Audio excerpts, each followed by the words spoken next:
So if this is the first training of mine that you've ever been to, or if it's just been a while, I'll just let you all know that I'm fairly casual in how I run trainings. I'm very happy to have questions throughout or comments or whatever folks need during the training. Please don't worry that you're interrupting me or anything. Just feel free to jump in if you've got a question or anything that you want to say. I've got plenty of discussion questions and things that I'm going to sort of ask you all to think about throughout the training. Also, I don't know if folks had time when you saw the reminder email that went out yesterday. It was like the very end of the day yesterday. You probably didn't see it till this morning, but if anybody had time to think about if you've got like a specific curriculum that your organization uses or that you've thought about using, maybe you've done a little bit of research on it or been exploring if it would be a good curriculum for you to use, having that, even if it's just like the website for that curriculum, having that ready for the end of today's presentation will be useful to you, because we're going to do a little bit of analysis. I'll give you time to do that. I also have some suggestions if you're new to your organization, don't really know what curriculum people are talking about, that's totally fine, because I've got some suggestions of curricula that are out there that we can use as examples to practice analyzing based on some of the stuff we're going to talk about today. All right, and I'm going to get started. I love that, Miriam, thank you for doing a little introduction in the chat. Other folks should please feel free to do that as well. And during the presentation today, I will, as I was saying, I have plenty of discussion questions and opportunities for people to share. Please feel free to unmute yourself, to use the chat, whatever feels good to you. All right. So my name is Kelsey Alexander. I am the Prevention and Training Manager for the Connecticut Alliance.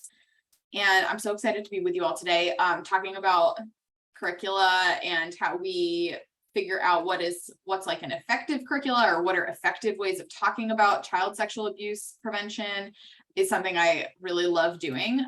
So I'm really excited to have a bunch of you here today. And my first just invitation for you all is, I just have in the chat, we've got some folks that are maybe feeling kind of under the weather. Please just do whatever you need to this morning to be in a position where you can listen to this information, engage with the information, participate, but also just take care of yourself, do what you gotta, if that means having your camera on or off, if that means you've got your camera on, but you're also getting up and walking around or stretching or eating or whatever, just do whatever you want, whatever you need. It's great to have people from so many different member centers here today. That's really exciting. And to have a few people that are from the same member center, so that then you can maybe talk about this stuff with each other afterwards. So our goals for today's training are really just that I want you all to walk away feeling like what are the foundations of effective prevention programs. Some of this information, if you've gone to other trainings the Alliance has offered, or you just have some of this knowledge yourself, some of it might be a little bit redundant, which is okay, because the more we hear things, the more likely we are to actually use them. And also that there's a little bit of skill building I'm hoping we're going to do today, where you feel confident that if you were to be looking at a curriculum, even if that's a curriculum that your agency has designed. I know a lot of us are using curricula that we've created in-house. So even thinking about curricula that are not published, whatever, how can I look at this curriculum and determine, is this actually going to be effective in reducing, I think we say the phrase child sexual abuse prevention. What does that actually mean? Literally fewer children experience sexual abuse. That's the goal, right? All of us that are doing any sort of prevention work, I know that that's our goal. So if we're looking at a curriculum, one tool that we have to try to reduce the number of kids experiencing sexual abuse, is this curriculum going to do that job? That's what I want you to walk away knowing today. All right, so you can see from the slide here that we've got like a bunch of different topics we're going to cover. When we get to this principles of prevention, there are a few parts of today that it's going to be like, I have questions for you all to sort of reflect on what does this concept really mean? But also there's parts where it's going to, if you're a person who likes to take notes, maybe feel like, oh my gosh, there's so much I should be writing down right now. Please don't stress. I will send you all of the slides afterwards, and all of the information you need is probably on the slides. There's also a few documents that I will send in a follow-up email that you could read, which is where like 90% of the information I've got for you today came from these documents. So don't like sweat it if you're like, oh, there's kind of a lot of writing on that slide and I'm trying to write it all down. All right, so just to ground us in a little bit of what does preventing child sexual abuse, like what does this actually mean? What do we understand about what is effective? The first thing I just want to say is that while school-based prevention programs are a tool that I think probably most of the people who are here today, because I know most of the member centers within the coalition, this is a tool that people are using, like K through 12 education programs, college programs. I know we have some campus advocates here today. Unfortunately, and we're going to look at the social ecological model in just a second, school-based prevention programs, if they are our only tool that we are using to try to prevent child sexual abuse, that's not going to cut it. Now, that is not to say that your I'm guessing very small team of people who are responsible for prevention at your organization, that's not to say that you need to be tackling every single thing we're going to talk about today. But I just think it's good for us to keep in mind when we think about, again, our goal of like fewer kids experiencing this kind of violence, that there are so many other opportunities for prevention, like so many other audiences, so many other ways we can be doing prevention that are outside of, I think, how our movement, like the anti-sexual violence field, has typically done prevention work, which seems to be very often that we are like doing stuff in classrooms, talking to kids, talking to teenagers, right? And all of that is important. It's not alone going to prevent child sexual abuse. So the social ecological model, I'm guessing folks have definitely, if you've been to one of my trainings before, you've seen this, you've heard me talk about this before. Does anybody want to share a little bit about like, what do we feel like we know about the social ecological model? If this is something you've seen before, don't stress about having a perfect answer to this. I'm just curious. I was actually reading the CDC's like technical package on how to prevent child sexual abuse. It was pretty broad. It wasn't specific to sexual violence, but it was child sexual abuse. It included sexual violence. And they were certainly talking about this, where it's not just like individual, it's not even just like here you have like norms and like community, but they also had things like preventing child sexual abuse, like living wages and paid parental leave. Like those things are also effective at preventing child abuse generally. And so I was like, yeah, wow. I mean, if you pay people a living wage, it benefits children. Surprise. Yeah, Emma, thanks for sharing that.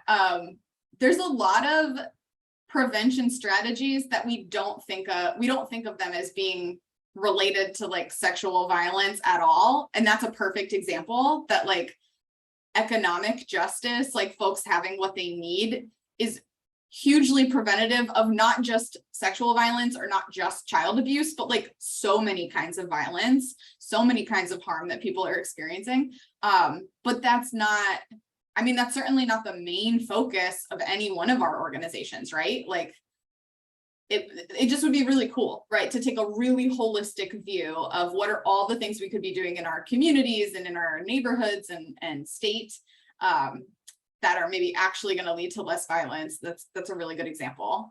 And you're right that would sort of fit, thinking about paying people a living wage, that would probably fit in this like societal sphere of the social ecological model, because a lot of policy solutions, or we sort of think about being up here.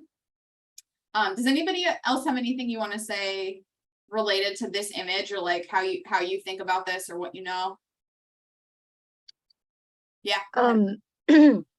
When we kind of teach about sexual violence, we use a pyramid kind of thing, and it's kind of the opposite of this, where the societal norms are at the bottom, and then it builds up. So it's just kind of interesting to see it in a different kind of order, and represented in a different way. And like the point of what we teach with the pyramid specifically is that you don't ever have the violence, the individual violence, without the societal violence, like without the societal context. Yeah. And without like the norms that we create in a society, we don't have like that individual level. But I like the way that this is framed. It's just an interesting way to look at it differently. And I'm sure a lot of folks are at least familiar with the sort of the pyramid, or like the continuum of sexual violence, and that, you know, we only have those like individual incidents of sexual violence because of the norms in our communities, because we allow violence to happen, like all this stuff that Eleanor is saying. And because of that, because like of that reality, that these things don't happen in a vacuum, that's why thinking about prevention across the social ecological model and in ways that affect every single sphere here, that's why we have to do that, right? Like, because we know we live in a world that where there's all these different kinds of oppression and systems that are upholding all of these types of violence against people. Like, if we don't address those things, if we only work on how can an individual change their own behavior to be safer, or to look out for other people better, or whatever, if that's all we do, we don't address any of the societal stuff, violence is still going to happen, right? So that what you just said, Eleanor, really ties into how we want to think about prevention as well. I just want to add to that because Elizabeth and I were actually just talking yesterday. One of the things that I notice when I go into schools and talk to kids, especially about sexual harassment, is that the schools don't respond. And I usually frame like a school not following Title IX protocol is also sexual violence, like it's also violence. And how like part of preventing violence isn't just like teaching the kids their rights, but also, for example, having like a student advocate who's someone who can help them go through the process of filing a Title IX complaint with the Office of Civil Rights. Like, that's not an accessible, there's supposed to be a system in place to hold the schools accountable if they don't follow the rules, but that system's not accessible to everyone. And so just going in and teaching kids not to sexually harass each other is part of it, but also addressing that systematic violence as well is also important. Yeah, absolutely. That's another great example, like thinking about, and so I would put that in the maybe community sphere here, because we're talking, this is where like a lot of institutions sit. And so like, what is the culture within an individual school? What are the practices within an individual school or a district? Are they upholding, are they supporting students who come forward? Are they not? Like, if an incident has already happened, we're not thinking like primary prevention here, but in terms of preventing that, maybe the person who harmed that student, if it's not really taken seriously by the school, may go on to hurt other people, or not get the support they need to change their own behavior, right? And also, when we have a culture where it just seems like people can do stuff and get away with it and who cares, then other people will behave accordingly, right? So that's another great example. I have a poll question for you all, thinking about our classroom-based prevention program. So where would they fall on the social ecological model? Your answers to this are anonymous. I just see the numbers, and then I think you'll get to see, I'll be able to show you the numbers as well.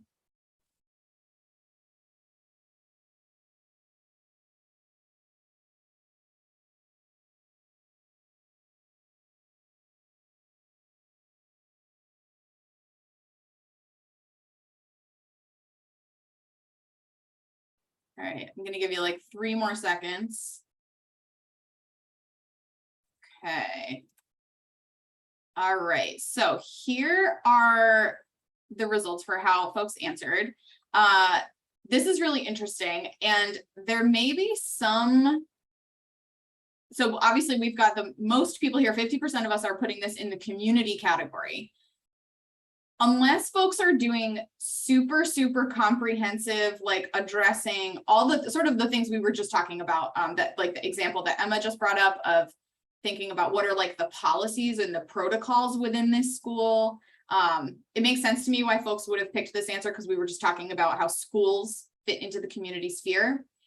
The classroom programming itself is not addressing the community sphere here, because typically what's happening in our classroom programs is we are focused on teaching students, hopefully skills. Sometimes we're doing programs that aren't necessarily even skills based. It may be more like awareness raising about a particular issue, and like, you know, can we define an issue? Do we know what consent is? But even, you know, really good programs where we're getting students to like practice particular skills, those are individual strategies for prevention.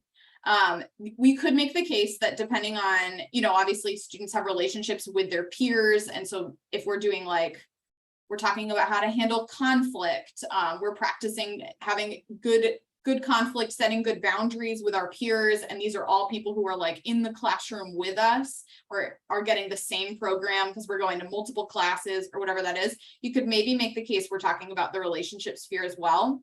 But a lot of what we are doing with our classroom-based programming is actually addressing the individual level sphere here. All right. So these are a few examples. I think we heard some really good ones. Eleanor and Emma both shared some examples, sort of like policy related, school Title IX process related, some other things. So thinking about the relationship sphere, work that we do with families and children to strengthen relationships, but, you know, between parents and kids or caregivers and kids, strategies for healthy conflict within families, helping parents feel like they have the tools they need to be really good parents and feel really confident in their parenting strategies. Those are all relationship level strategies. At a community level, we think about like all the different institutions that interact with young people. So that is schools, that's churches, that's sports leagues, that's youth detention facilities, group homes, like all of these places. Do folks there have the training they need, the policies in place to keep kids safe, to prevent child sexual abuse? Increasing employment and economic opportunities within a community, which might also sort of bleed into the societal sphere here. And then at a societal level, strengthening laws that protect children, specifically children's autonomy, challenging norms about kids, about women, about LGBTQ people, about, you know, like all of our different ways that we think about oppression and communities that are oppressed, and working towards economic and employment justice so everyone has what they need. So these are some other, again, not that you yourself need to be doing every single one of these things with your limited resources, limited people on your team, but just so we're expanding our scope a little bit, or like thinking about what's possible in terms of prevention. Does anybody have any questions about any of this? Yeah, go ahead. So just inherently, like if you end up doing prevention education in a different setting than a school, like it might end up being a community sphere instead. It depends on if it's sort of like, okay, I'm using the same strategies I would in a classroom, but now I'm at a church, or I'm at a group home or something like that. That in some ways, yes, but it depends on what else we're doing. So teaching people like this is consent, or this is how to set boundaries, or this is how to respect somebody else's boundaries, like those are still really individual level skills and strategies if you're going to, and this, we could do this with a school as well. Like if you're going into a place and you're saying, okay, we're going to do training on consent and boundaries and like all the stuff we normally would talk about. We're also going to say, can we look at your policies? Can we help you strengthen your policies in this environment? Can we put some like messaging up that communicates that like, this is a space where we really respect children. You know, we believe in the value and the dignity of children, and like it's everyone's responsibility to take, you know, it's like not just what are the skills we're teaching people, but how are we really seeking to change the entire environment or strengthen the, you know, maybe some places have some good stuff going on already, but does that make sense? Yeah. Okay, so it's both the context and the content. Mm-hmm. Okay. Yeah. Yep. And thinking about like the whole sort of like the culture of the place. Okay. All right. So now we are going to get into these 9 principles of prevention. So this is one of the documents I will send you all in a follow-up. This comes from the CDC. These are principles of prevention programs. These are not specific just to violence prevention. These are like prevention concepts that we could use, you know, if we want to talk about preventing lots of different kinds of harm out in the world, or like lots of different harmful behaviors. If the goal is to change people's behavior, which is what it is if we're talking about violence prevention, right? Like we want people to be doing less harm, have maybe bystander intervention behavior. Like we want people to be doing that more. We do want people, you know, I know people hear me say often that we, especially when we're working with little kids, like we're not putting the responsibility on little kids to protect themselves from sexual violence. So we'll talk about that a little bit today, like the adult responsibility for things. But it is useful for people to know how to set boundaries, right? Like even just within like friendships, family relationships where there's no sexual violence going on, but people are going to feel more in charge of their own body, in charge of their autonomy if they feel confident expressing boundaries. So that's another skill. So we're going to go through each one of these, and I'll sort of break down what does that principle mean, and then what are some questions that if you're looking at a curriculum, you could say, okay, does this curriculum use X, Y, or Z? If it does, then that means it's sort of fulfilling this principle of prevention, right? Okay, so our first principle of prevention is that programs should be, or curricula should be comprehensive. For a curriculum to be comprehensive, it should include multiple components, and I'll give you an example of what that means in a second. It should affect multiple sort of like settings of a person's life, or, you know, places they might find themselves, communities that they interact with. It can and should address more than one audience. That sort of goes to the like multiple settings in a person's life. And it should address risk and protective factors for sexual violence. We'll look at risk and protective factors in a second if you're not totally remembering what those might be. So what this multiple components means, this is sort of actually the question Eleanor asked on the like 2 slides ago. So multiple components, we're going to talk about teaching methods in just a second. That's actually the next principle, is like varied teaching methods. Multiple components is more like, okay, maybe teaching, like doing presentations is one component of a program. The component there might be another component that is, we're going to do like a policy analysis, or look at like, are the policies in this institution, or even within an individual classroom, like, you know, what are the norms in this environment? What are we doing to help people feel safe? How are people held accountable to things? That might be another component, sort of analyzing those things. There might be a component that's all about like relationship building between young people and the adults in their life, or like the adult that is in charge of this, if it's an after school program, right? Like the adults that are in charge here, like strengthening those relationships. Those are sort of what some different components could be. Can anybody think of along these lines, like what are other ways we can integrate prevention? What you could think about a school, you could think about any of these other sort of spaces we've been talking about. Besides teaching, like what are other ways that we can get prevention messages out there and get people thinking about prevention? I would say just in creating classroom culture and classroom rules, protocols, etc. I think can definitely deliver messages of respect and safety, etc. And Linda, that's a good example. What are some of the things that might go along with that? Like, how would people know? Like, say if I just walked into a classroom, how would I know what the culture in this room is? Well, I think from past experience of being a classroom teacher, I think just having things like the classroom rules posted are usually a good predictor. Things like just all the rules, really, keeping your hands to yourself, using kind words, all those kind of things.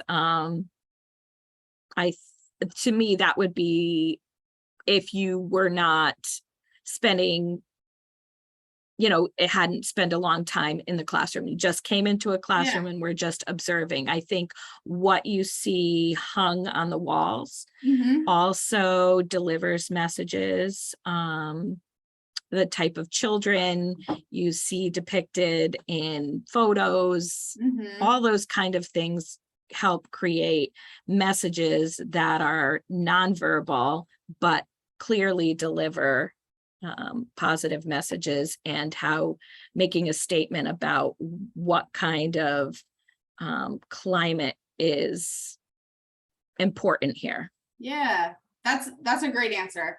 So the sort of some of the like visual stuff when we think about when we enter a space and we like, we think about this. I mean, I can even see from folks that are like on this Zoom call right now that have their cameras on, like you can see like Eleanor has a flag behind them, right? Like that's an indication to me of something that is important to Eleanor, right? Assuming that's actually your part of the office, I don't know. But like visual reminders, visual cues. And I think what are the classroom expectations? Linda, what is that? It's a little too small. Oh, you're muted. We couldn't hear your answer because you were on mute, but I do want to hear it. Sorry, I was saying I do have some things, they might be a little small, but I have a variety of things that surround me. So cool. Yeah. So that's the kind of stuff we can help guide whatever place, institution, whoever we're working with, like talking to folks about how can you communicate your values to people really, really clearly, not only for the benefit of the people who are in this space every single day, but when new people come in, they're going to know right away, like, this is what's important. These are the things that this space holds to be true. Like, we care about young people. We care about young people's safety. Like, how can we do that? So that's like sort of the visual stuff could be another component. And of course, program. Sorry to interrupt. Of course, always children's literature or, young adult literature, et cetera. What exists in your classroom that you have to offer students as well. Yeah, that's great. So the second point on here is more than one audience. So most of us work with students, I'm guessing. Who are some of the other audiences that we could be reaching with prevention messaging, especially if we're thinking about trying to do a really good job for like one community, one institution, one place that we might already be in?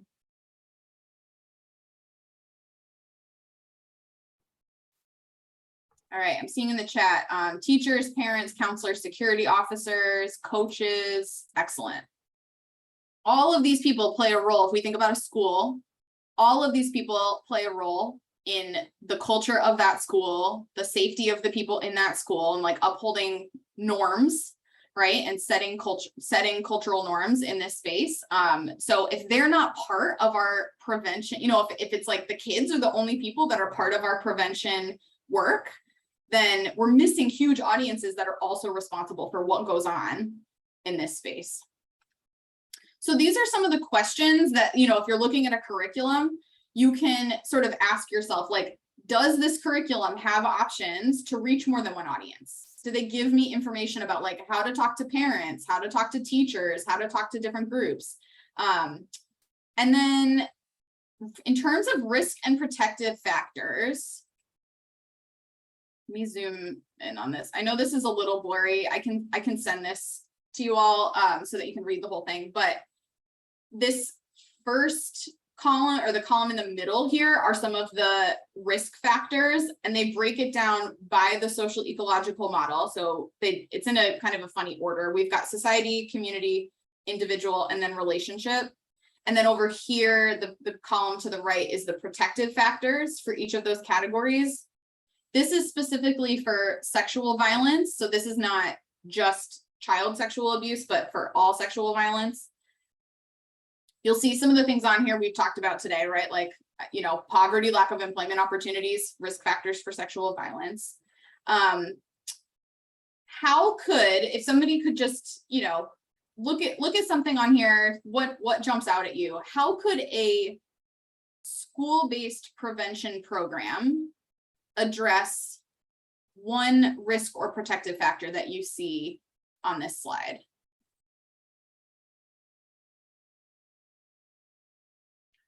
So I know for us in the schools that we work with, we try to make it a point to connect with the school social worker or the parent liaison, because frequently, I shouldn't say frequently, but when we luck out, they will ask us to come in and do presentations for staff or parents, either building off of what we do with the kids, or even just like explaining what the curriculum is so that parents are more apt to allow the children to participate in the lesson. So Sarah, on here, which risk or protective factor are you looking at? Oh, I'm sorry. So that would be individual, and so like connecting with parents, helping them kind of get on the same page as what the kids are learning about, and cultivating you know, more connectedness between caregiver and child. Yeah, great. Anybody else want to take a stab at something on here that could be addressed by a school program? Another one I think could be the societal norms that support sexual violence and male superiority and sexual entitlement. And I'm not a community educator. I help run support groups in our local high schools. But by including curriculum that, you know, educates young people on, you know, even obviously in age appropriate ways, but like what rape culture is, what that means, how, you know, the societal norms need to be changing to not make room to be supportive of sexual violence, and include information on school policies, which should be very adamantly against it. And, you know, the schools themselves should have their policies and the repercussions very, you know, available for people to know, you know, just making that known to kids that, you know, I'm not sure what I'm trying to say here, but I feel like that's one that could be addressed easily by programs in schools. The need to move away from accepting norms that don't, you know, that aren't against, you know, that support for that. I don't know if that made any sense. Sorry, but no, it does, Harley.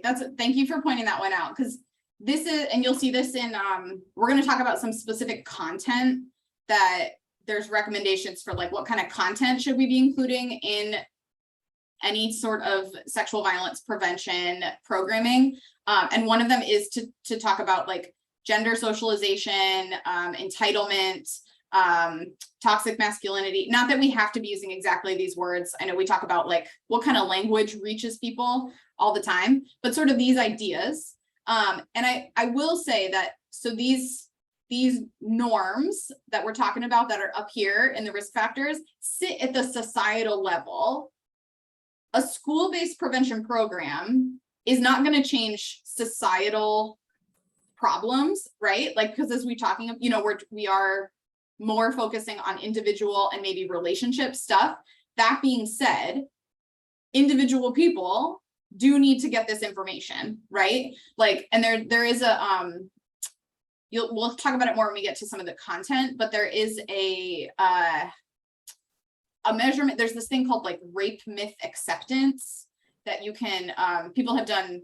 I'm not going to explain this that articulately, but there's, you know, research on like the amount that people accept some of these misconceptions about sexual violence, like that people lie about it very often, or that it's like someone's fault if it happens to them, like these common misconceptions.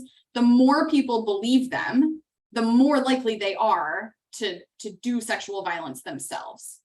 So some of, I think what you're talking about, Harley, is like unpacking and busting some of those myths that are our cultural norms. And that can be part of preventing like individual people from doing more violence themselves. Yeah, exactly. I couldn't get the words for it. But even, you know, especially because young children, you know, in a school setting, depending on the environment they're raised in, you know, that could be the first time that they're hearing that things that they grew up thinking were okay are not okay. So I think that's really important as well.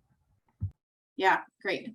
I would add to that there's also space beyond like an educational program for like the kids directly, or like adding into their curriculum, and have it be something that where you have school policies for the employees, right? Where they're not only like telling the kids about it, but also modeling that in the school environment, so that the people who are working there are respectful of each other, and those kids get to see that. Like, that's also part of that, and changing their mindset will also help them be more effective at teaching that to the children. Yeah, I totally agree.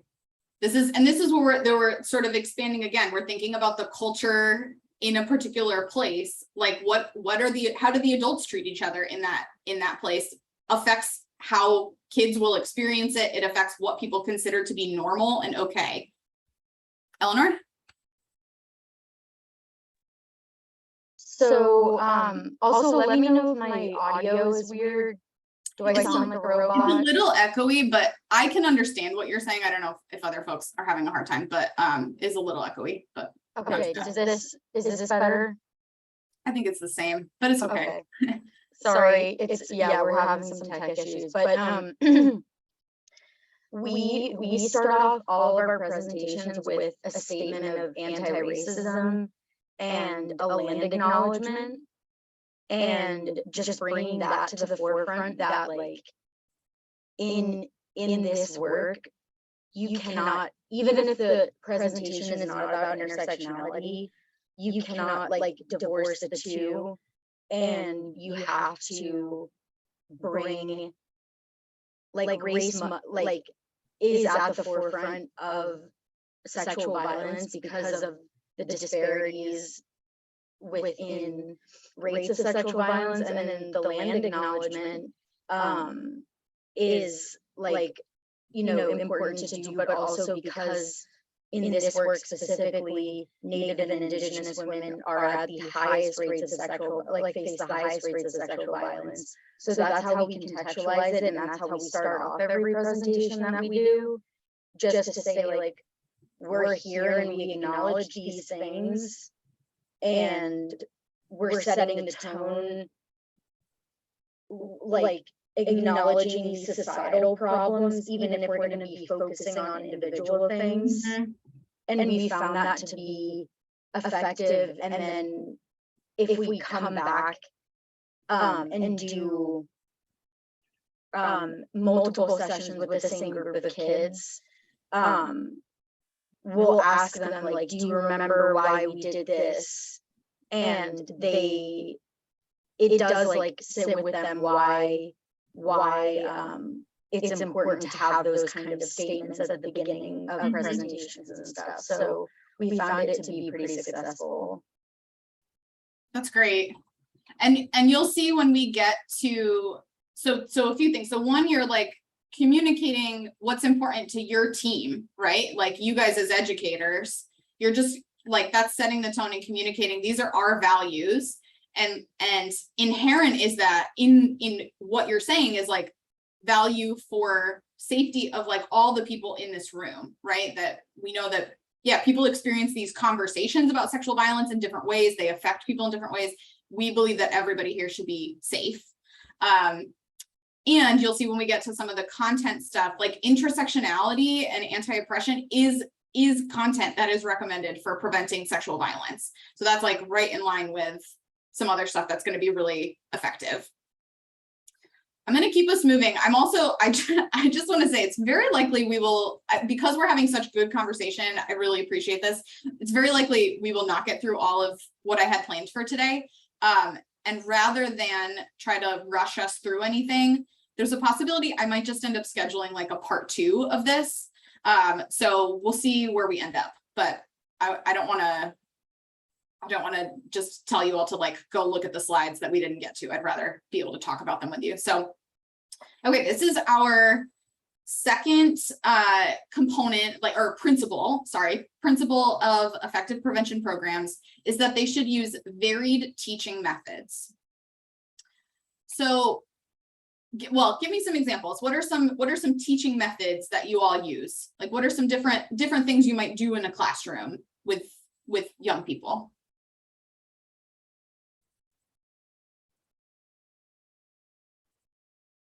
All right, in the chat, we've got give examples, role plays. Absolutely. Does anybody ever have kids do like written or just thinking sort of like reflection activities? Thinking about how they might feel about something, using videos, reading, coloring, discussion. Great. So these are all different teaching techniques, teaching methods, right? So for a program to be effective, it cannot just be like, I'm standing talking at a group of people the entire time. That's not gonna touch on different, some people will learn something from that. And then there's gonna be people who have very different learning styles, like that information's not gonna be super accessible to them. It might just not keep people engaged depending on how long we're talking for, right? The other really important piece of the varied teaching methods principle is that we really need to be doing skill-based activities or practicing skills. The reason for this is that the goal is behavior change, right? And we do not change our behavior unless we have a way of practicing a new behavior. Now, there's so many different, like, you'll see again when we get to some of the content, there's like many different skills, some of which might not seem super directly related to sexual violence. There's many skills. I'm thinking of Sarah Holmes. I'm thinking specifically of, I know you do some lessons with kids around like mindfulness and breathing and like calming ourselves down or grounding ourselves, right? Like that's a skill that is effective in, it's helping with impulse control. It's helping with like body awareness and stuff like that. That is part of sexual violence prevention. And that's a skill that if you're having kids do that in a classroom, that's what you're doing. Like that's checking this box, right? Now, does encouraging people to like take deep breaths and notice how their body's feeling, does that always feel like the most logical connection to like, this is going to prevent violence in the future? Probably not to some of us, but that's what it is. It's one piece of this. So I love, I know somebody mentioned role plays. Like role plays are a great way to get people to practice skills. They're depending on what skill you're trying to teach, like bystander intervention. I know we do a lot of, if that's something folks are teaching, how to step in to keep somebody safe, or how to step in to let someone know that somebody needs help, right? Like that's a skill that we can practice. So when we're looking at a curriculum, some of the questions that we want to ask, does it include multiple teaching methods? Does it have you know, we're using videos, we're doing some thinking, we're writing, we're repeating back or speaking out loud some of the things that we're learning. We're practicing a skill. And then crucially, we really want this skill focus to be at the heart of the curriculum. If a curriculum does not include some sort of skill development, like if it's really focused on increasing knowledge rather than skills or like behavior, it's really not a prevention program. Not that there isn't a place for people to learn to become more aware of things, but it's knowledge alone does not lead us to change our behavior.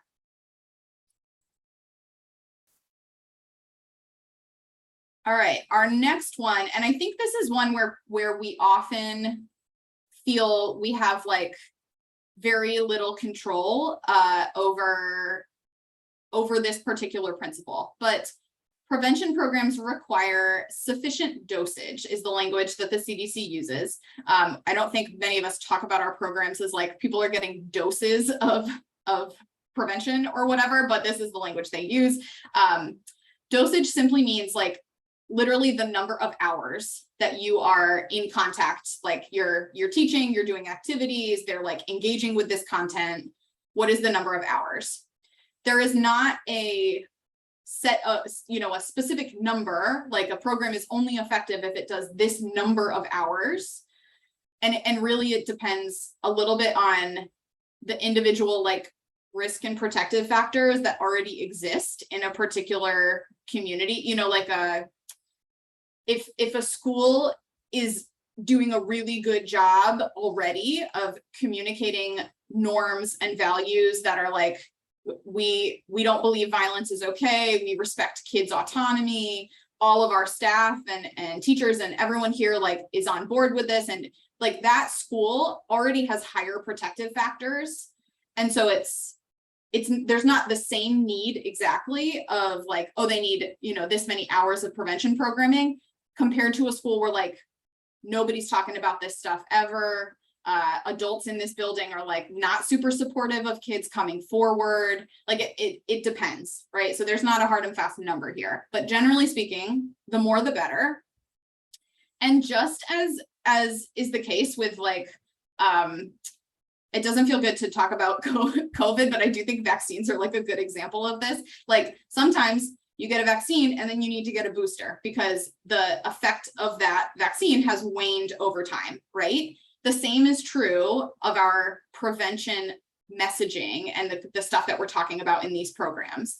So booster sessions or follow-up sessions, whether that's I go back to the same classroom a little bit later in the school year and we reinforce some of these same messages, or I go back the next year. So I'm seeing, you know, and now I was in 4th grade, now I'm in 5th grade. So I'm seeing these kids again, and we're reinforcing some of the same messages. Like those follow-up sessions are really crucial and part of doing effective prevention, right?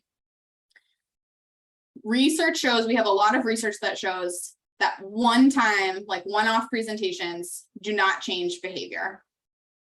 Now, I know that many of us are doing one-time presentations in a lot of spaces. And I know that we are at like the will of the school administrators or the district or our own capacity within our organization, or like, I know there are many things out of your control that make it difficult to go into a school multiple times to see the same kids multiple times. I would love to just talk for a second, like, does anybody have thoughts or strategies, or just want to talk about the challenges of doing programming that isn't just a one-time thing? Like, and what are some of the trade-offs we might be making here? Because I think that I know this is something that folks have a hard time with. When I was a prevention educator, we did a lot of one-off sessions. Like I know that it's hard to get more time. Does anybody have thoughts around this? I don't really have thought. I mean, it's frustrating because I think we all know, right, that like the more times the better. And then we go to like, and the schools are like, yeah, you could come in for our 45-minute health period, like one time, and you can see all the kids one time. But I think actually what I'm just hearing a lot of ways that I can frame this to schools that I think is helpful, because yeah, like it is just frustrating, because we would go like once a week, or we would go through the whole semester if folks let us. And I think too, for us, a lot of it is trying to find like, where are other places that we can go, like that we can get more time, like where are other groups of youth that we can connect with that aren't schools, because schools also are like trying to shove everything that they can in one semester. I don't know if that answers you. That's just what I'm thinking about. Yeah, Alyssa, I think that's great. I think, yeah, both thinking about like, for those of us that are doing the communication with the schools about how much time we're going to have or whatever, like, how am I framing this? And can I talk a little bit about, now does this, I know many schools are in the position of like, well, we just know we need to bring people in to talk about this. And once we've done it and we don't care anymore. Like, I know that that's the dynamic in some places.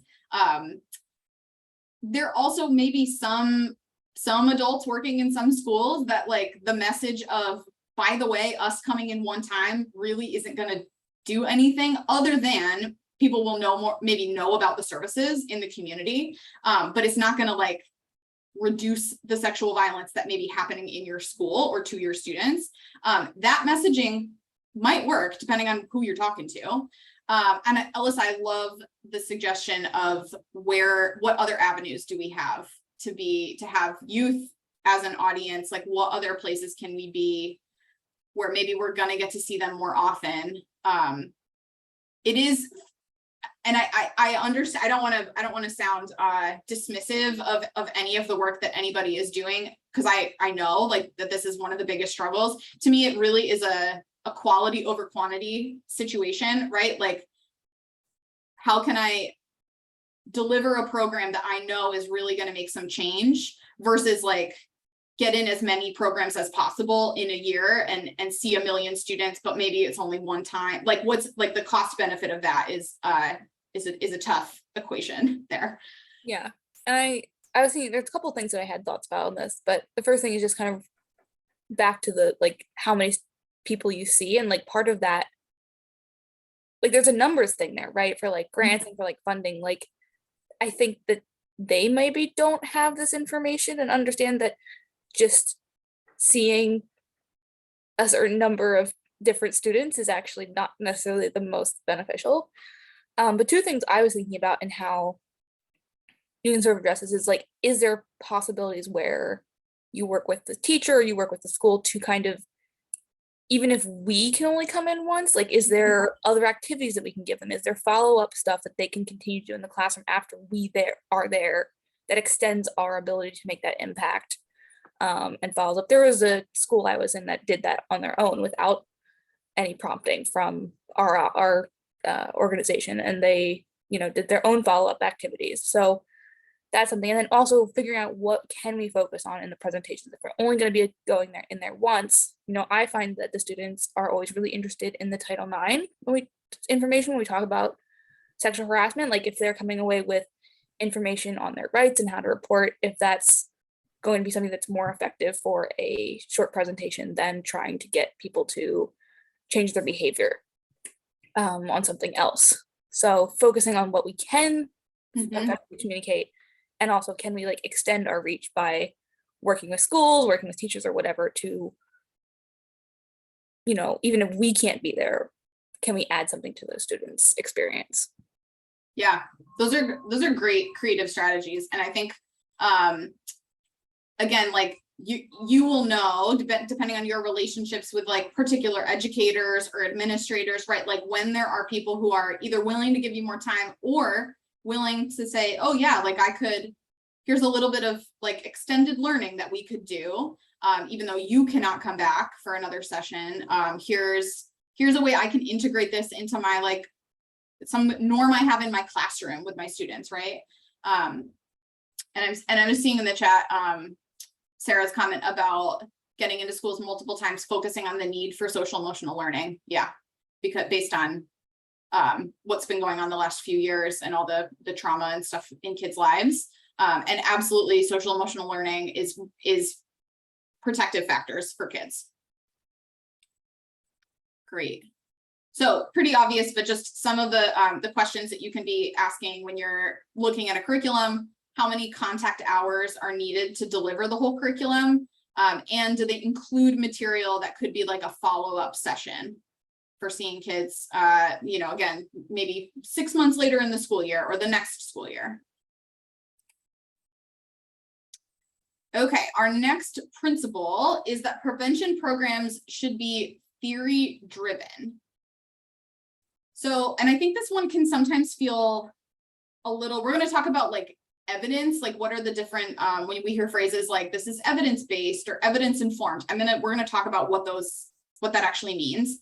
I think this is one area that can feel a little intimidating to folks because there's a lot of theories, public health theories, behavioral health theories, lots of stuff out in the world. You do not need to be an expert on any of these things to be able to assess if a curriculum is based on some sort of science. There's some sort of like scientific justification for why they've built the curriculum the way that they have, why they're doing the activities that they're doing. So typically these theories are sort of based on what leads people to change their behavior. Okay, so these are some of the common ones that you might see if you're looking at a curriculum. The curricula should tell you what theory it is based on. That's just a good indication of, were people thinking about behavior change? Were people thinking about how human beings' brains actually work when they designed this curriculum? They should tell you somewhere in there what it's based on. Or like, you can look at, a lot of curricula might have like a bibliography or, you know, different sources that they cited when they were putting this together. Something in there should reflect this is a particular theory that this is based on. If you find a curriculum that you're like, this feels like it is really good in a lot of ways, it is feels appropriate and effective for the populations that we are working with. Oh, and it says in here that it draws some of its goals, or the way that this is structured is based on the health belief model. You could go find probably like a pretty easy to understand a few points about like what is the health belief model just by Googling. And really all that's going to do, again, I don't think you need to be an expert on any of these things, but what that might help you do is understand why are these particular activities in this curriculum? You know, why is the curriculum so focused on, I don't know, the one that I feel really confident talking about, because if folks are familiar with Green Dot, the Green Dot curriculum that a lot of colleges use, it's a bystander intervention program. It is based on diffusion of innovation is like one of the main theories that they use in designing that. Diffusion of innovation is basically like, how do you get groups of people to adopt a new behavior or a new thing?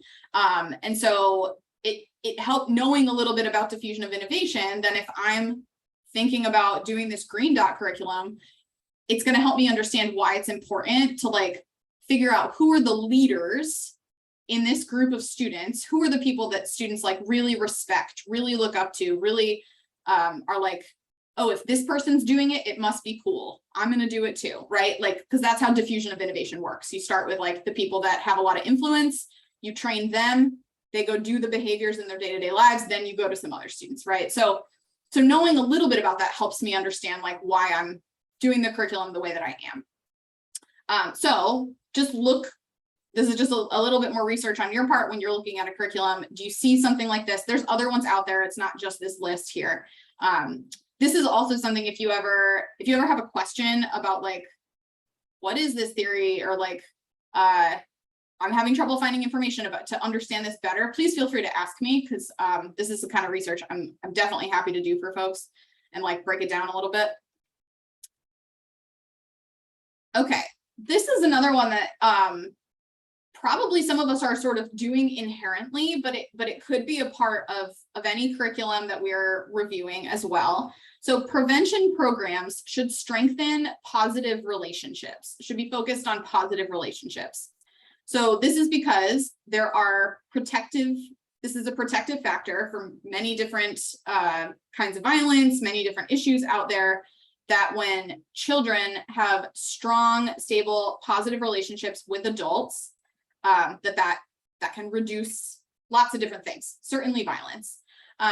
So what that means in terms of a curriculum, obviously there's the relationship that you might develop with your students, like you can be one of these positive adults, but also think about other people who have more consistent, people that they see every day, people that their teacher, the other people in the school building that they might be interacting with.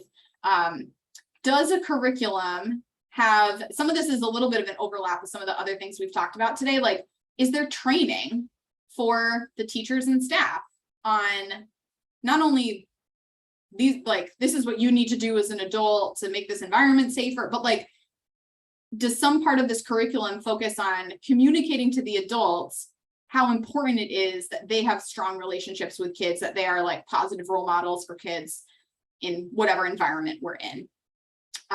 This also, this could be related to parents and caregivers as well. So looking at a curriculum, does it have information for other adults, including when we think about child sexual abuse, like adults knowing how to respond to disclosures is a really specific piece of this component when we think about CSA prevention. So that could be, if in your own work, again, if you're using like a curriculum that you have designed, can you pair that with training for teachers, staff, whoever, on how to respond if a kid discloses something after you've left, right? I know that we all, I think, have pretty solid training in that area, or are able to get it through our agency, but that's another piece of this. All right, our next principle is that prevention programs should be appropriately timed. So this means a few different things. One is just for us to keep in mind what primary prevention is, and knowing that primary prevention is really our goal, that we want to be reaching people before they have done any sexual violence, before sexual violence has happened to them, like that's true primary prevention. So that really makes the case for working with young people, obviously, as much as possible. But it also means that the content and the ways that we are teaching should be tailored to the intellectual, cognitive, and social development of the students or of the participants. This is where I'm not an expert on child brain development and things like that. So this is where you may need to do a little more research on your own about like what, if I'm working with a group of 7th graders, like what sort of information can they developmentally really grasp? But you're also going to get some of this just from your own experience working with students and getting a feel for like, okay, they're with me or they're not. Like the way that I've explained this makes sense to them, or I need to find another way to give them this information because they're just not really able to grasp it. The other piece of this is that in child development, there are things that happen at different times for kids, right? That we can sort of say, okay, generally, kids of this age, this is when like this kind of thing is happening for them. They're becoming curious about this particular aspect of themselves or of other people or whatever. Our curriculum and the ages that we're delivering it to, we can try to time it to sync up with some of these developmental milestones. So a few examples that I can give you. One is that kids somewhere between the ages of like 4 and 6, kids start to develop a better understanding of the concept of privacy, right? And like wanting more privacy for themselves, wanting to be able to go in the bathroom and shut the door, right? Or like privacy when they're getting changed or whatever. So this is the ages of 4 to 6 is a great time to be talking about boundaries, to be helping kids understand like, being able to advocate for themselves around privacy, like public and private body parts. We're going to talk about that. I don't love that language because I don't think body parts, we shouldn't be calling them public in any way, but that's how a lot of curricula sort of frame it. But so that this like young age, great time to be talking about that kind of stuff. A little bit older kids, ages like 6 to 8, are developing a stronger understanding and like noticing more about gender roles and gender stereotypes and you know, thinking like, oh, this is like a girl thing or this is a boy thing or whatever. Like you'll hear kids younger, they do this younger than that too, but particularly ages 6 to 8, like deepening their understanding of this. So it's a really good time in our prevention work to be challenging some of those ideas and having conversations about where we're unpacking some of the myths of it's only okay for certain people to do this kind of thing, right? There's lots of other examples. If you're looking at a curriculum, so a few things you might want to pay attention to, like, does the information adjust based on who this is for, right? Like if a curriculum says we've got lessons for K through 5, the lessons for 5th graders should not be the same as the lessons for kindergartners, right? Like that would be a good indication. That's a red flag. If it's like, oh, we're doing the same thing, no matter how old they are, right? And does it feel like it's acknowledging some of these developmental milestones and trying to time lessons up with those? All right, I think I might just try to get us through these. I've got, oh, there's 3 more. All right, I'm gonna maybe try to breeze through these a little quickly and then give us just a little time to practice because we do end at 11:30, and then I will schedule a follow-up session for the rest of the information. But this is enough to like get you started, just getting through these principles. So the next principle is that programs should be socioculturally relevant. This is, I think, Eleanor, sort of a comment that you made earlier, like ties into this a little bit. Basically, the bottom line is like, if information doesn't feel relevant to an audience, they're not really going to listen. If they're like, this has nothing to do with me, this person doesn't understand me, they're not speaking in language that I can grasp, like, we're not going to listen. So there's both what I would call like some surface level changes or like areas where we look to see, is our material relevant? And then there's deeper structural changes or areas to see, is this material really going to reach a particular audience? So on the surface level, and I don't say surface level to diminish how much work it is to like change these things, because I know that this is stuff you all are probably doing like maybe right now every summer as you're updating your programs. What are the videos I'm showing this group of kids? Do the videos feel like something that they're going to be excited to watch? Are the people in these videos reflective of them and their communities? What are the examples I'm giving? Am I giving examples of relationships or problems or whatever that feel relevant to this particular group? Am I using language that resonates with this particular group? So those are things that are certainly important and really necessary to think about, like, is this going to reach this group or not? Where it's a little harder, I think, even to be socioculturally relevant is thinking about, how am I even delivering this content? Am I integrating this group of students, like their own cultural beliefs, their own norms of their community? Like, am I integrating those things into how I talk about conflict or sexual violence or boundaries or whatever? Like, and the thing here is that we have to know what the group cares about. We have to know what they believe in, right? And I don't want to interrupt you, No, but go ahead, we Linda. were talking about, as I said, we've had this in other conversations too, in other trainings, et cetera, and meetings, that I just really feel that we really have to be careful with language and not delivering it a certain way that's going to only appeal to some. So I think a lot of times you really need to tread lightly with some of the way you say things. And that's just always, because again, if you shut down your audience, you're not going to be able to reach any of them. So I think it's really important to be flexible and sensitive. Again, your audience may think differently than you do, but your job is to reach everyone. and do it in a way that's palatable to all. So I just always say that.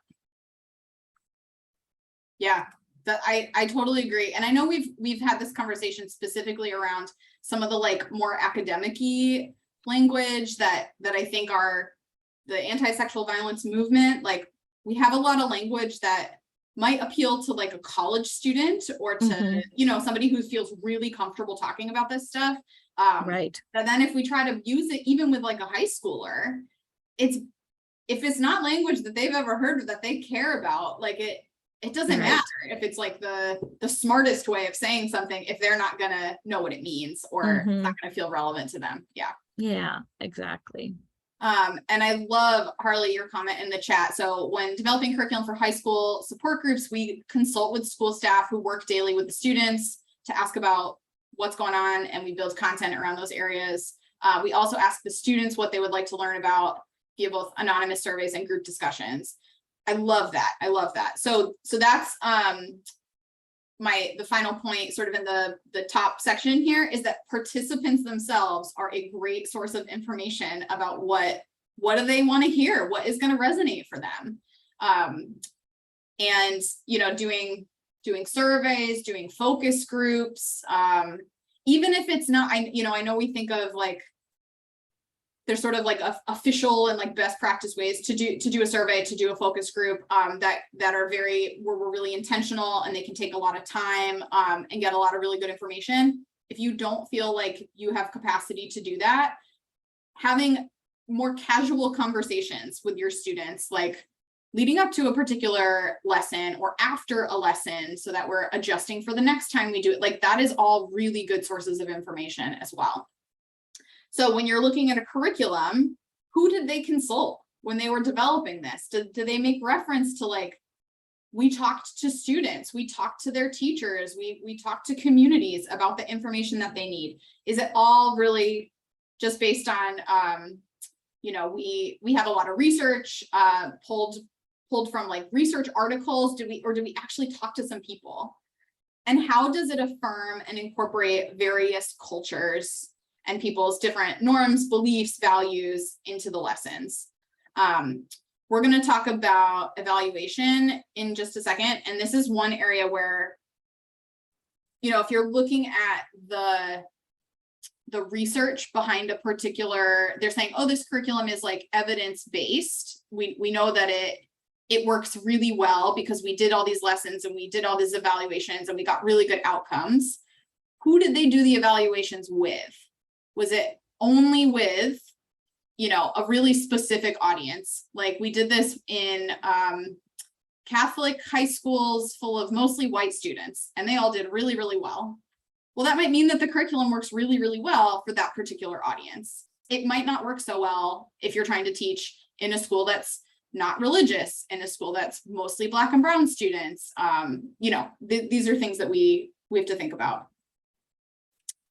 So that gets us to outcome evaluation. And speaking of being socioculturally relevant with my own presentation, I put this GIF of Whitney Houston here because I love her and because the first line of this is, how will you know? But then I showed it to one of my friends and they were like, nobody's going to know who that is. So I have no idea if I'm being super relevant. You all can tell me. But does a curriculum have a plan for evaluation? This is another principle here, right? So it should have a plan for evaluation. Thank you, Sarah. Including, this is something I think we don't think about a ton. How are we getting feedback before the program has actually ended? So especially if we are able to do like a multi-week program or like a multi-lesson program, we don't want to get to the end of 6 weeks and do evaluation and be like, oh man, nobody really got anything from that. Or like people thought the whole time that the stuff I was saying wasn't relevant to them or they didn't understand it or whatever. So a really good curriculum will have, maybe it's not super intense, it's not super formal, but sort of little like checks along the way for you to be able to assess like, how is this going so far? You know, are people getting what I'm saying? And we want the evaluation to match the outcomes of the program. So when you look at a curriculum and it says, these are the goals of this particular lesson or this particular program, does the evaluation line up with like, that's what we're actually measuring? So if one of the outcomes is, we want students to feel really confident speaking up for themselves, setting boundaries, is there some sort of evaluation, like a question that is on a survey, or however we're going to measure this? Is there some question that directly ties back to that outcome? How confident are you setting, if maybe like here's an example of situation you feel uncomfortable, how confident would you be telling someone no or setting a boundary, right? That's how we know if our evaluation is going to give us information that we need. All right. And this is our final, and this is sort of the easiest one for all of you. Our final principle of effective prevention is that they should be delivered by well-trained staff. So that means, for the purposes of child sexual abuse prevention, staff that know how to talk about child sexual abuse. We know not everybody can do that, or not everyone's comfortable doing that, right? Like in the world, you all are, but not anyone could deliver a curriculum like this. Staff that know how to be trauma informed, know how to take a trauma informed approach to being in a classroom with young people, know how to handle receiving disclosures. In general, if you're taking on a new curriculum, there should be an option for you to get like a formal training on how to do that curriculum. So if you're going to go buy a published curriculum, how are they training people? Is there, you go to a few workshops, you get to practice doing this, you get feedback on how you did. All of that is part of being well-trained staff. And just for you all in the work that you're doing, every single week and whatever programs you're implementing.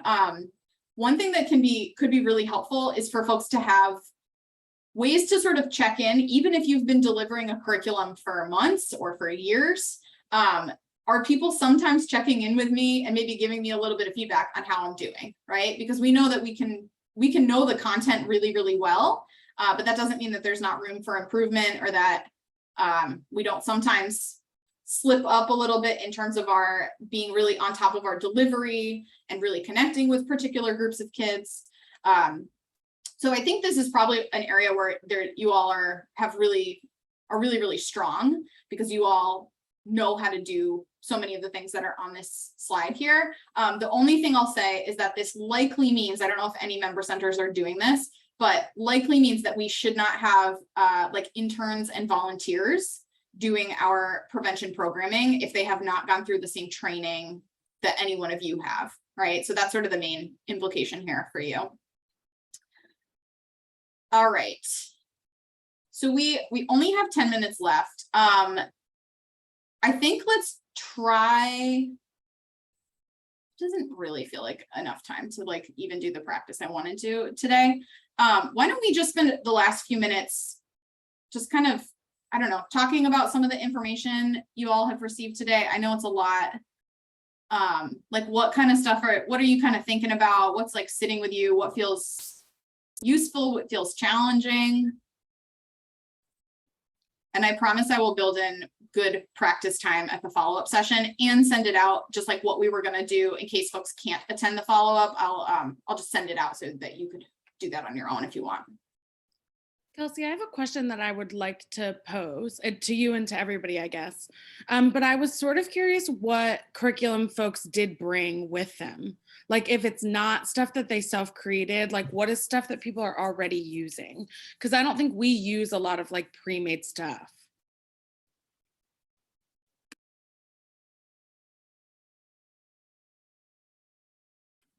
I can tell you the ones that, let me just I gotta go to the page in my slides. I can tell you the ones that I was gonna offer just as examples for people to look into. They are these three. I do have a list of more. These were just the ones that when I went on their websites, I was like, oh, you could pull a lot of information just from the website for these. So there's Second Step, which I think probably a lot of people are might have heard something about. Prevent Child Abuse Vermont has, that's not actually the name of their curriculum, but if you go on their website, they've got like the Healthy Relationships program. They've got something called Safety, or like safety for kids, or something like that.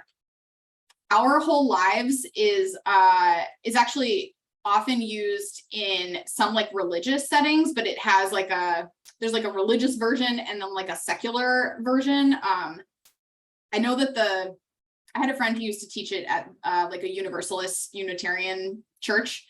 So I think it's popular with that group, but it also can be done without any reference to religion at all. Let me jump in for that. I've taken the OWL curriculum as an adult, and it does exist for different age groups. And what I do identify as Unitarian Universalist, but my take on it was it's more about rooting the lessons and values. It's not, Unitarian Universalism doesn't really push theology, a particular creed anyway. So it's more like, what are the values that you seek to live in the world in your day-to-day? And what does that mean when communicating in these circumstances or when interacting with others? But that would be interesting to see what the distinction is in the different versions. Mm-hmm.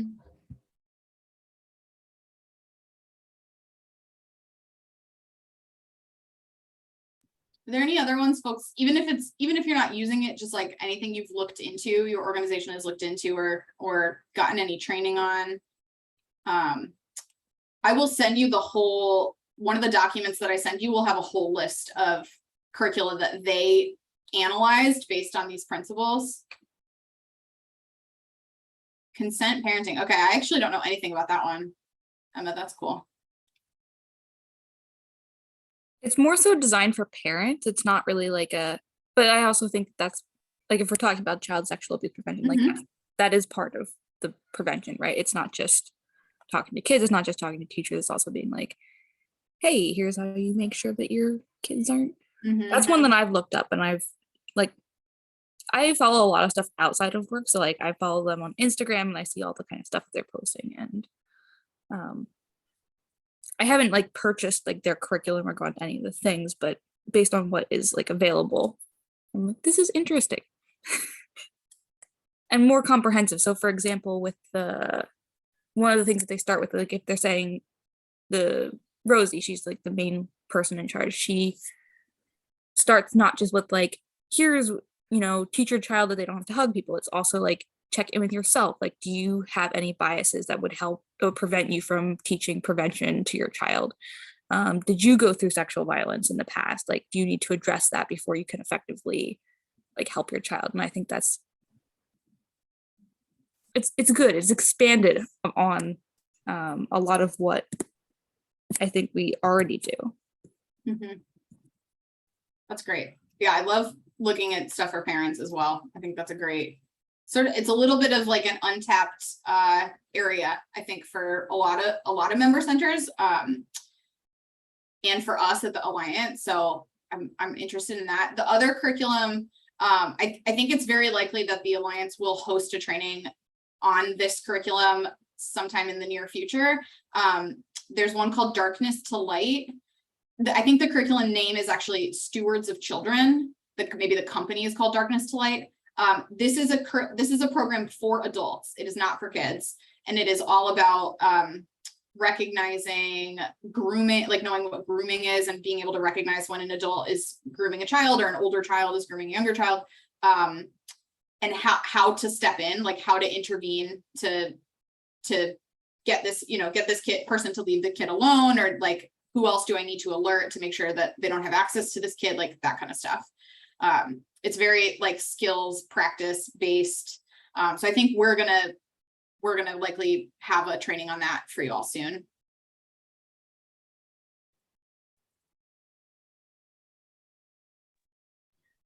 As far as just sorry, go ahead, Sarah. No, go ahead, Elizabeth.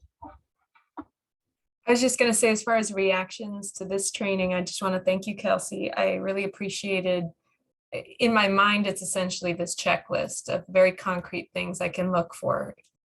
Did they cite how like which groups they were talking to, or did they mention what theory it's based on? And I just love that that you gave us all these questions.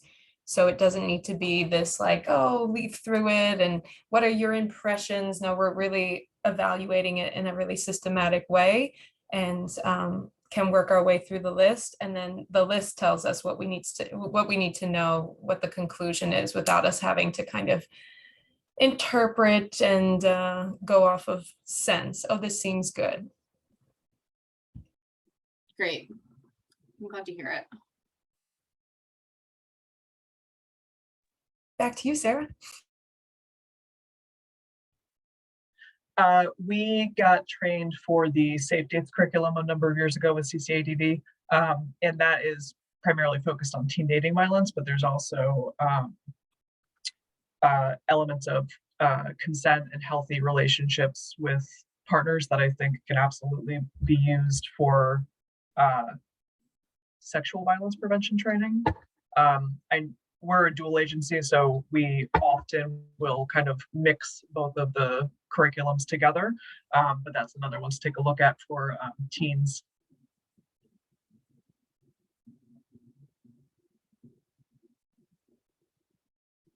Great. Is there anything else, any like questions? I know this is so much information and you're probably all just kind of sitting with it. But anything else anybody wants to address or bring up before I let you go? I'll compile like all the stuff that people have been sharing in the chat. I'll put that all together and send it in an email to everyone. And I will, does anybody have feedback on what would be a good, I know we're like sort of getting up to the time of the year where folks that are doing school programs, it's like going to be busy for you all very shortly. I do want to schedule like a follow-up program to this to get through the rest of this stuff. Does anybody have any feedback on like, we should try to do this in the next week or two, or we should wait a little bit? Any thoughts around that? I could do whatever, so. Probably before schools start, because you know, of being out in schools. I mean, and I guess in the very beginning of September, we're not quite as busy, but. Cool, okay. Great, we'll record that one as well. So if folks aren't able to attend, you'll get a recording of it no matter what. Thank you all so much. I really appreciate everybody's conversation and just offering your thoughts and your ideas today as we work through all of this. I know it's a lot, and in some cases I think a lot of this is information that like exists out there, but we don't know that it exists out there, or that like this is, you know, that there's information about how we could be picking our programs or designing our programs better. So if it feels a little overwhelming, that feels normal to me that it might be. And just let me know if there's anything else that I can, if you want to talk through any of this or anything else I can provide you. And thank you all so much. Thanks, Kelsey.